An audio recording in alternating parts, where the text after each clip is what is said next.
customs officers are at war with smugglers in the ports, airports, and at sea. Coming up, sniffer dogs take on drug smugglers in Gatwick. He looks for cocaine and heroin, so he's a Class A drugs dog. A £200 million fraud spirals out of control. It's too much of a good thing. They did get greedy. And officers are on the hunt for illegal fags in Bristol. Like possibly the one that just went through. And that looked like it did have quite a few in that one.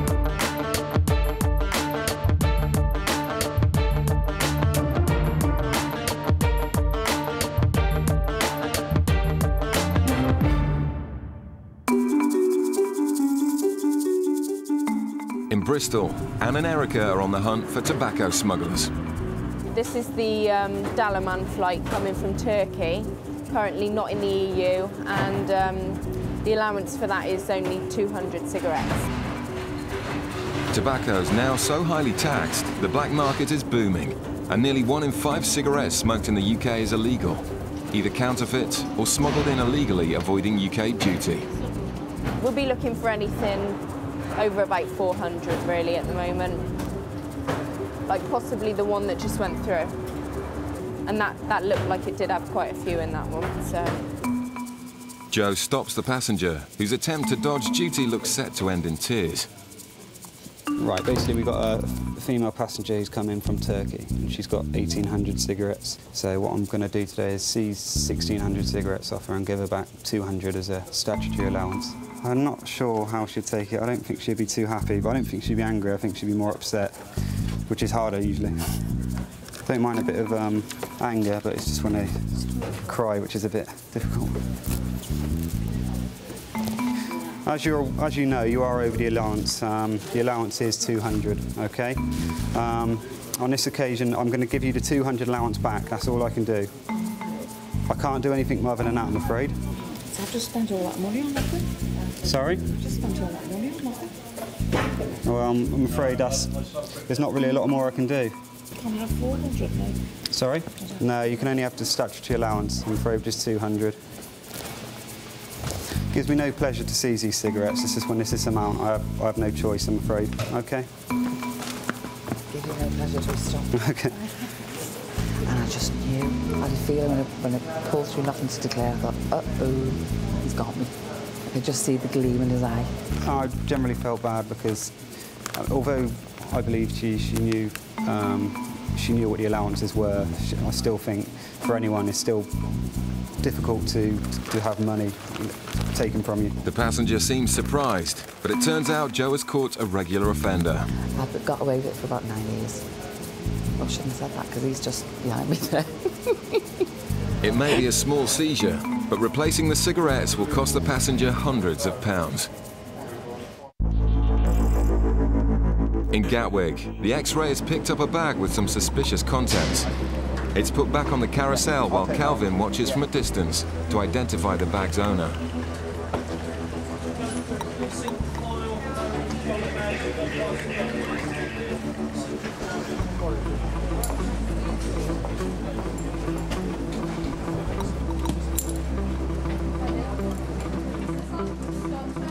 The passenger's girlfriend is walking ahead, a tactic often used by smugglers to avoid detection.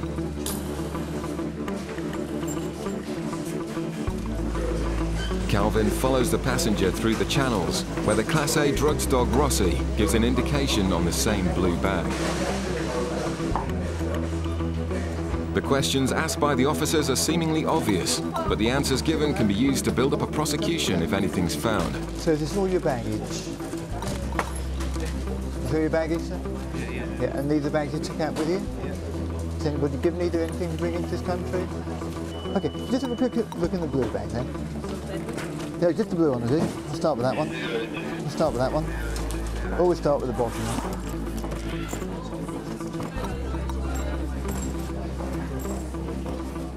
You know what this is? Don't touch it. OK, 5 booze to be drugged. The suitcase is full of sealed packages, which look like cannabis. The couple are arrested immediately. Not meant to win questions, something which later rely in court. Anything you do say may be given in evidence. Do you both understand? Do you understand? Is that yes? Yes, sir. Do you understand? Yeah? Okay. Right, let's take out the back now. Cannabis is a Class C drug, but a quantity like this is worth thousands of pounds, so the investigation starts immediately. And Calvin needs to make sure the right people feel the full force of the law. Between 10 and 15, probably. It's probably more like 15 kilos. I mean, obviously we'll have to spike it first and test it to establish, do a field test to establish what the drug is.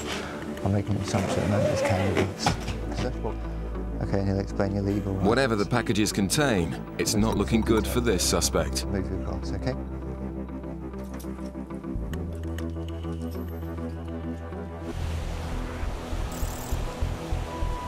Off the coast of Cornwall, Customs cutter Searcher is waiting for orders. We just had some intelligence come in. Basically, they found a length of rope with an anchor. There's nothing to say it's what it is, what it's for, but the locals have never seen it before. They don't know what it's about. They've handed it into Customs and said, we think there's something a bit iffy about that. This is a very old way of smuggling. It's actually putting things in the bottom and putting in a buoy and actually hanging it off the rope.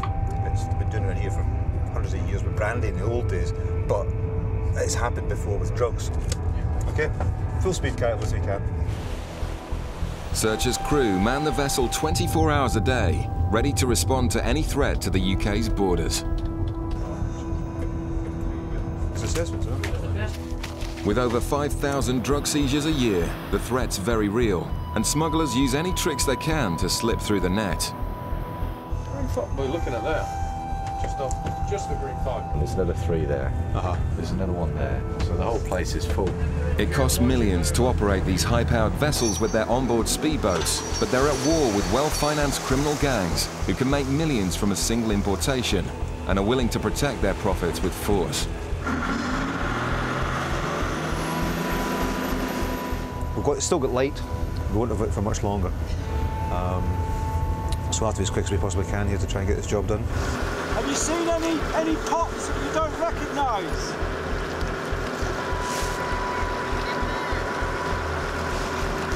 Yeah. Local fishermen are a good source of information, and there have been unusual pot markers sighted in the area. So there's a dead body on the end of this. I'm not going to be happy. In the failing light, the officers check as many markers as they can. Chris? It's a real one, isn't it? Yeah. There's one back here as well.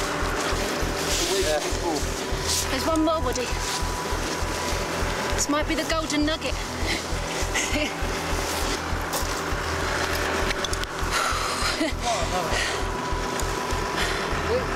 few little pots in there.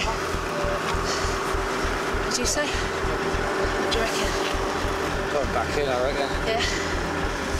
Not all operations end with a seizure, and Kirsty hopes the intelligence gathered here may prove valuable in catching future smugglers.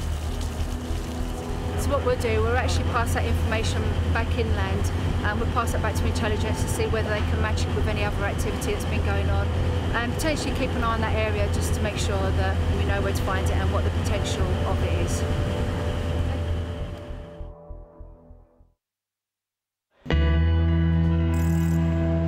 In Gatwick, the custody suite is where suspected smugglers are welcomed back into the UK. It's a significant seizure, but Calvin's job now is to make sure everyone involved in the importation is identified and prosecuted. What are you doing? Right, sit down, just sit down. What we'll do is we'll let the custody officer know you're here, okay? And then he'll come and see you and explain your legal rights. Okay? Sit there now.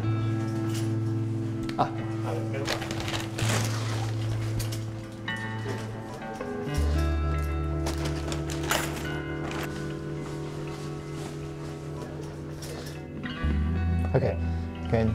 Intercepted Green Channel, North Terminal. North Terminal. And opened a blue suitcase, which he did. Unzipped it, found it to contain foam. Under the foam were tape wrap packages, which I believe to be controlled drugs. 11:38. Cell number 2. Before you do, you can take your shoes off and leave them outside and your belt. I'll get you. You've got a blanket, maybe. You take your shoes off them. Just leave them outside here.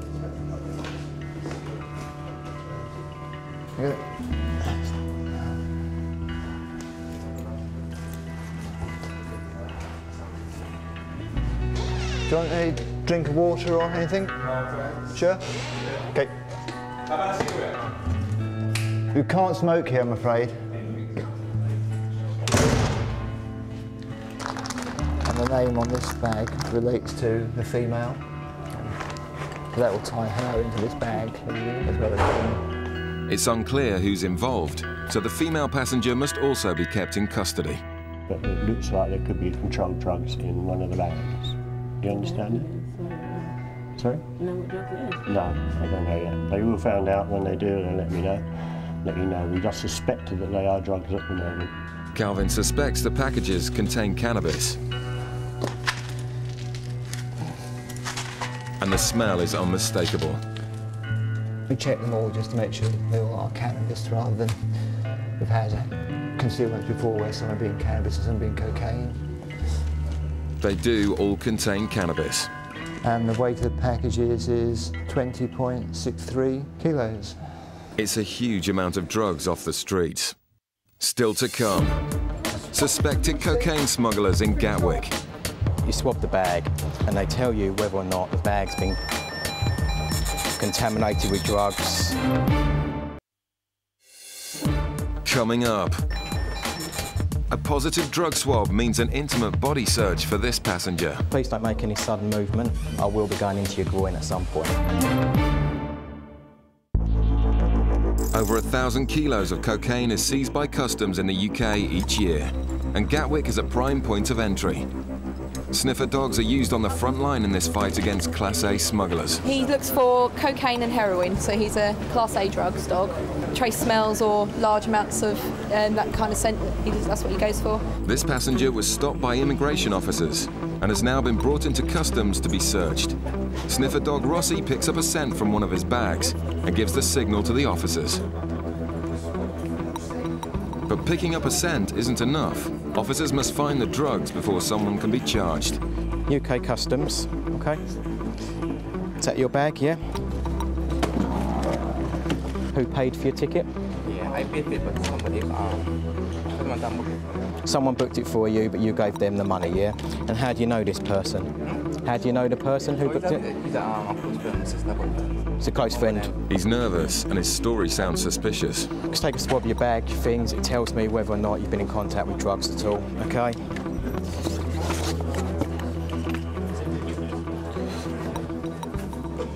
Okay, if you just bear with me a sec again.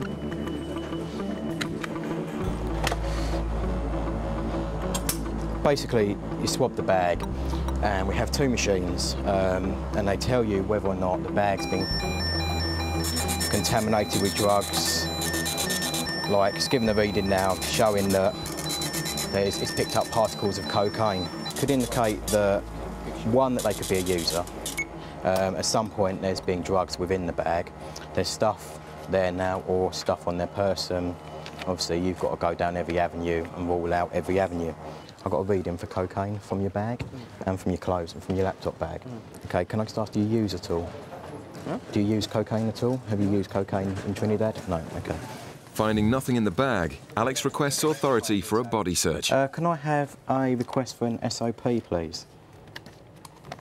If that's been authorised, that's fine. I give him my reasons, gave him 4 reasons. Why? Nervous demur, eyeing track reading, dog indication, and he's got very little luggage for 2 weeks stay. What I'm going to do now is take him into the search room and conduct a search.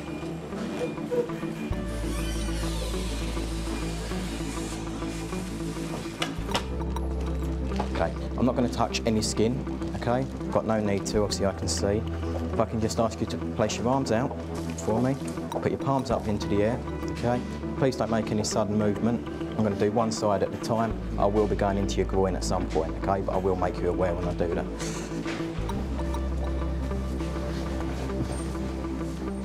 Okay, again, I'm going into your groin. Okay, if you want to take a seat for me, please. But smugglers don't only carry drugs on their bodies. We swab the inside of the shoes because obviously you have swallowers who come into the UK with packages inside them. Packages give out like sweat and they go into your pores and you sweat through the bottom of your feet. So it can give a reading to say that there's possibly packages inside. So it's another area that we test. It's another frustrating result for Alex, but this man's troubles are far from over. OK, if you'd just like to wait by the bench for me. Back to immigration now, yeah, and then they'll make a decision whether they land him from there. But from our side, we're happy. So, if you got disappointed on every one person you stopped, you'd be extremely disappointed and you'd probably lose the enthusiasm to keep looking. So you just get back out there and start again. Stop another passenger. Customs officers in Dover have an entirely different threat to deal with. Thousands of trucks a day pass through the freight lanes, and the detection teams work round the clock to try and spot which ones may have something to hide. One just gone over the top. There it is. I've never seen an unmarked one. The intelligence hub selects most targets, but it's experience which has alerted Richard to this truck, and he decides it's worth searching. Tyres in a fridge. I've never seen an unmarked fridge on an Omega Pilsner unit before. Never. Especially with tyres in. Smugglers often use awkward loads like tyres as cover, and so Customs have developed X-ray machines big enough to scan an entire truck. So we might end up scanning it. That's a brand spanking new fridge, and that's not a refrigerated load. A little bit odd. The truck's under pressure to deliver, so this Polish driver isn't happy to learn his truck will have to be scanned. If it finds anything suspicious, it may have to be offloaded, which the driver's company will have to pay for. They get a little bit aggy about it. They don't like the fact we do that. The X-ray picks up an anomaly. There looks like there may be a secret compartment hidden in the floor. Richard needs to find out what it is, but he doesn't want to cost the driver money if he can avoid it. No, I think it's in the floor. Is it the floor? Yeah. But what is it? I think it's ribs. I think we've got to make a decision as to whether this is worth offloading or not.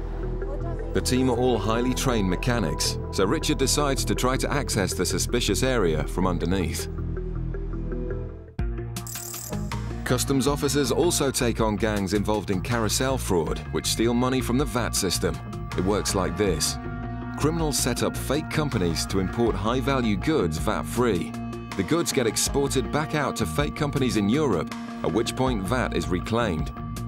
These shipments get stamped at the border, but then simply turn round and come back into the UK. The same goods go in and out of the country again and again. In 2001, a man by the name of Ray Cox was at the centre of a carousel fraud so massive, it would take the next 6 years to bring him to justice.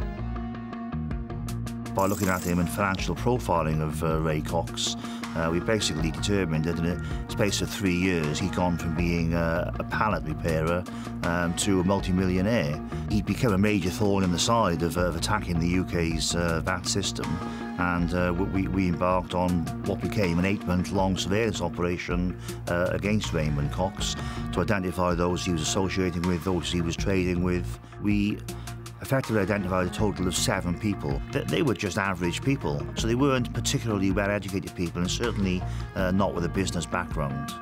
Day after day, the surveillance team looked on as the fraud increased. Cox and his 6 accomplices gradually lost control. The goods were going round and round on the carousel so fast, they forgot who was selling what to who. They became blasé, and as often you see within fraudulent activities, they did get greedy. It's too much of a good thing. In May 2002, it culminated in a meeting at the Trafford Centre in Manchester at a restaurant called Tiggy's about keeping the fraud on track. And of course, they were unaware that they were under surveillance at the time. The surveillance team tracked all the suspects to the meeting and captured it all on film. Whereupon we were all able to get inside, in effect get into the CCTV control room for the Trafford Centre, zoom in and record the whole meeting. A surveillance officer's dream. With the gang making around £10 million a week from the fraud, tensions were clearly running high. The meeting at the Trafford Centre was the first time that they'd actually all been filmed together. Come the end of the meeting, when the paperwork appeared to be sorted out, they all got up and it was very jovial, much backslapping, hugging, as if there were no problems. But in fact, their problems were about to get a lot worse. The officers had decided enough was enough. On the morning of the 8th of July 2002, the carousel, the conspiracy was taken out. The 217 fake companies had stolen over £180 million, and it took 4 years to sift through the mountains of paperwork. The 9-month trial found 6 of the 7 guilty as charged, who all received at least 5 years in prison. Seen as the organiser, Cox received the heaviest sentence. Raymond Cox, who was the principal, received a 12.5-year prison sentence. It was a very rewarding result for the effort that had been put in, and the signal to the criminal fraternity as a whole that you know, we are going to take these frauds seriously, and you do get similar sentences to what you can get in major drug cases. Back in Dover, however, a lengthy search has found nothing. I think you just got to use a bit of common sense, haven't you? So at the end of the day, are we going to charge you 150 quid to offload it, find nothing, or do you just make a judgment? Pierwszy raz na Anglii samochód jest i pewnie dlatego kontrol. Skoro muszą, to muszą. Richard decides the truck doesn't need to be offloaded, and the happy driver can carry on and deliver his load.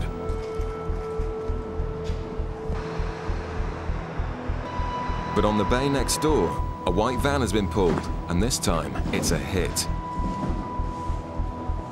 The van's full of cigarettes destined for the UK's black market, but not anymore. The drivers have been arrested and taken into custody.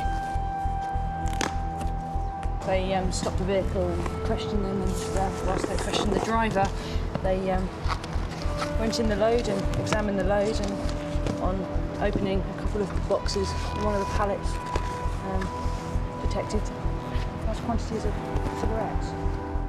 It's a serious crime, but their efforts to avoid detection aren't quite so easy to take seriously. Obviously, it's failed.